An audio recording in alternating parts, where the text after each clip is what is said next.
Abu Bakar As-Shiddiq adalah sahabat Nabi Muhammad SAW yang merupakan Khulafaur Rasyidin pertama. Setelah Rasulullah wafat, Abu Bakar As-Shiddiq meneruskan perjuangan memimpin umat Islam.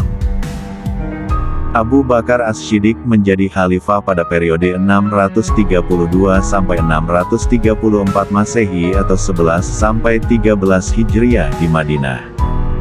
Abu Bakar As-Shiddiq memiliki nama asli Abdullah bin Utsman atau Abu Quhafah. Nabi Muhammad memberi gelar Abu Bakar dengan As-Shiddiq karena sifat benar. Abu Bakar selalu berkata benar. Dia membenarkan apa yang dilakukan dan dikatakan oleh Nabi Muhammad. Jauh sebelum menjadi khalifah, Abu Bakar sudah lebih dulu bersahabat dengan Muhammad yakni sejak remaja. Abu Bakar hanya memiliki perbedaan usia 2 tahun dengan Nabi Muhammad. Abu Bakar remaja dikenal memiliki sifat yang sabar, cerdas, lembut, serta jujur. Kedekatan itu membuat Abu Bakar dikenal sebagai sahabat utama Nabi Muhammad SAW.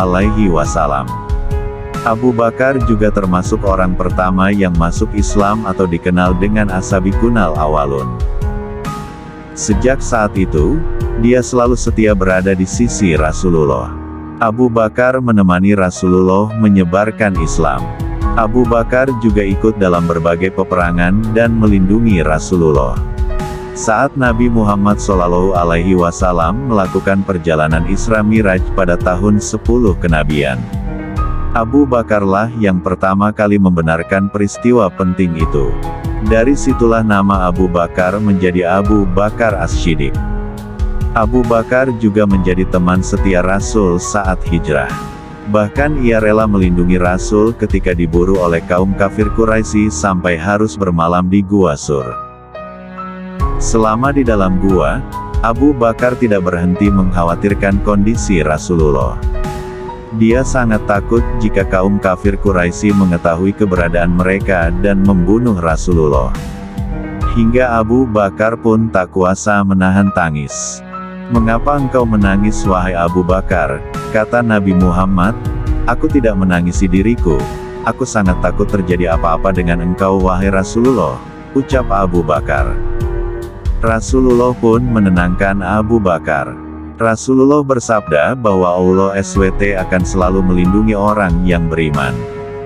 Saat Nabi Muhammad meninggal dunia, Abu Bakar termasuk sahabat yang paling bersedih. Namun, Abu Bakar tak berlarut-larut dalam kesedihan. Setelah itu, para sahabat langsung menyusun strategi untuk meneruskan perjuangan Rasulullah. Abu Bakar terpilih sebagai khalifah berdasarkan hasil musyawarah, termasuk dari kaum Ansar. Abu Bakar terpilih sebagai khalifah untuk mengisi kekosongan pemerintahan dengan sejumlah alasan, yakni orang pertama yang membenarkan peristiwa Isra Miraj, orang yang setia mendampingi Nabi Muhammad ketika hijrah, dan sosok yang sangat gigih dalam melindungi orang yang memeluk agama Islam. Selama menjadi khalifah, ada banyak pelajaran yang dapat diteladani dari sosok Abu Bakar. Abu Bakar mampu memberantas kaum murtad dan menyebarkan Islam hingga wilayah Irak, Suriah, dan Hirab. Abu Bakar juga mampu memerangi nabi palsu. Abu Bakar meninggal di usia 63 tahun pada tahun ke-13. Dia dimakamkan di sebelah makam Nabi Muhammad. Sebelum wafat, Abu Bakar masih memikirkan nasib umat Islam. Dia mewasiatkan kekhalifahannya digantikan oleh Umar bin Khattab. Selain itu, seluruh pendapatan Abu Bakar As-Shiddiq yang diperoleh selama menjadi khalifah diberikan ke Baitul Mal. Setelah Abu Bakar As-Shiddiq wafat, Umar bin Khattab, Utsman bin Affan, dan Ali bin Abi Thalib melanjutkan kepemimpinan Khulafaur Rasyidin.